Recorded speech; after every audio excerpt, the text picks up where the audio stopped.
മധ്യപ്രദേശിലെ ജബൽപൂരിൽ മലയാളി ക്രൈസ്തവ വൈദികരെ ആക്രമിച്ച നടപടിക്കെതിരെ യൂത്ത് കോൺഗ്രസ് തൃശൂർ നിയോജക മണ്ഡലം കമ്മിറ്റി പ്രതിഷേധ മാർച്ച് സംഘടിപ്പിച്ചു. കേന്ദ്രമന്ത്രിയായ സുരേഷ് ഗോപിയുടെ തൃശൂരിലെ ഓഫീസിലേക്കാണ് പ്രതിഷേധം നീണ്ടത്. പ്രതിഷേധ മാർച്ചിന് നിയോജക മണ്ഡലം പ്രസിഡന്റ് കെ സുമേഷ് അധ്യക്ഷനായി.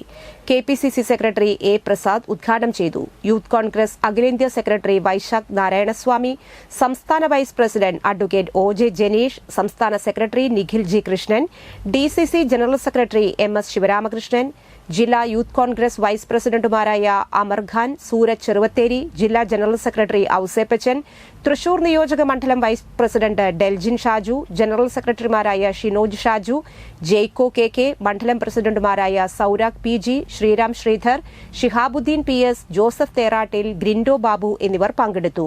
ക്രൈസ്തവ സമൂഹത്തിനെതിരായ അതിക്രമങ്ങൾക്കെതിരെ ശക്തമായ പ്രക്ഷോഭമുയരുമെന്നും കേന്ദ്ര സർക്കാർ ഇക്കാര്യം ഗൌരവത്തോടെ കാണണമെന്നും ഉന്നയിച്ചു. ഇന്ന് രാജ്യം ഭരിക്കുന്ന ആളുകൾ ഈ രാജ്യത്ത് മതത്തിന്റെ പേരിൽ സ്പർദ്ധ ഉണ്ടാക്കാൻ ശ്രമിക്കുന്ന കാഴ്ച നമ്മുടെ ഈ നാട് കണ്ടുകൊണ്ടിരിക്കുകയാണ്.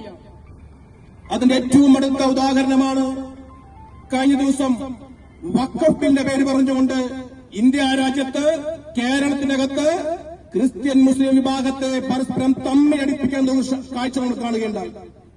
ഇത് തന്നെയാണ് ഇവർ കാലങ്ങളായി പയറ്റിക്കൊണ്ടിരുന്നത്.